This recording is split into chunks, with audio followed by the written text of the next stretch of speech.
ഈശ്വരോ രക്ഷ. മനസ്സ് നിറഞ്ഞു. എത്ര നാളായിട്ട് കൊതിക്കുന്നതാ എന്റെ രാമുവിനെ ഒന്ന് നേരിൽ കാണാൻ. ചോറ്റാനിക്കരയും ഗുരുവായൂരും പോയിരുന്നു. രാമുവിന് നന്മ വരുത്തണേന്ന് ഹൃദയമൊരുക്കി പ്രാർത്ഥിച്ചു. ഇതാ പ്രസാദം. അല്ല, അത് ഗോപിയേട്ടൻ നിരീശ്വരവാദിയായിരുന്നല്ലോ. ശപിക്കപ്പെട്ട ആ ഇരുണ്ട കാലഘട്ടത്തെപ്പറ്റി എന്നെ ഓർമ്മിപ്പിക്കാതിരിക്കൂ രാമു. കർമ്മകാണ്ഡങ്ങളുടെ അഗ്നിപരീക്ഷകളിലൂടെ കടന്നു പോകുമ്പോഴേ ആ ലോകനാഥന്റെ സാന്നിധ്യം നമ്മൾ അറിയൂ.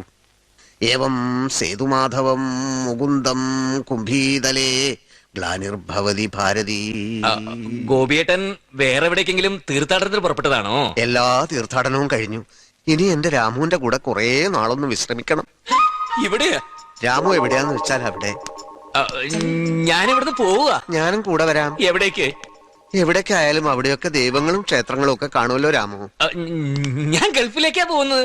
അവിടെയും ക്ഷേത്രങ്ങൾ പണിതുയർത്തി കഴിഞ്ഞു. വട്ടപ്പാറ ഗംഗാധരൻ ഒമാനിലെ ഹിന്ദു ക്ഷേത്രത്തെ പറ്റി എന്നോട് എന്തുമാത്രം സംസാരിച്ചിരിക്കുന്നു. അതല്ല, ഗൾഫിലേക്ക് വന്ന നാട്ടിലുള്ള ഭാര്യയും മക്കളും ഒക്കെ അവരെ ഞാൻ ഈശ്വരനെ ഏൽപ്പിച്ചിരിക്കുകയാണ്. ഏത്, നമ്മുടെ പിഷാരടിയുടെ മോനീശ്വരനെ? അല്ല, അഖിലാണ്ട മണ്ഡലത്തിനും അധിപനായ ജഗദീശ്വരനെ.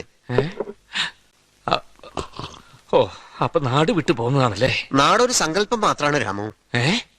7 വൻകരകളിലായിട്ട് എത്രയോ കോടി ചതുരശ്ര കിലോമീറ്റർ ചുറ്റളവുള്ള ഈ ഭൂമിയിൽ എനിക്കൊരു സെന്റ് ഭൂമിയില്ല രാമു. പിന്നെന്ത് നാട്? ഈശ്വര ഭഗവാനെ, എന്റെ അച്ഛന് നല്ലത് മാത്രം വരുത്തണേ. സ്വത്ത് പാർട്ടീഷൻ ചെയ്തപ്പോ പരമദുഷ്ടനായ ആ മനുഷ്യൻ എനിക്കൊരു തുണ്ട് ഭൂമി തന്നില്ല രാമു.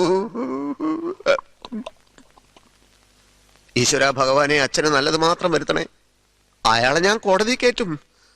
പക്ഷെ വക്കീലിന് കൊടുക്കാനുള്ള ഒരു ചില്ലി കാശ് പോലെ എന്റെ ഇല്ല രാമു.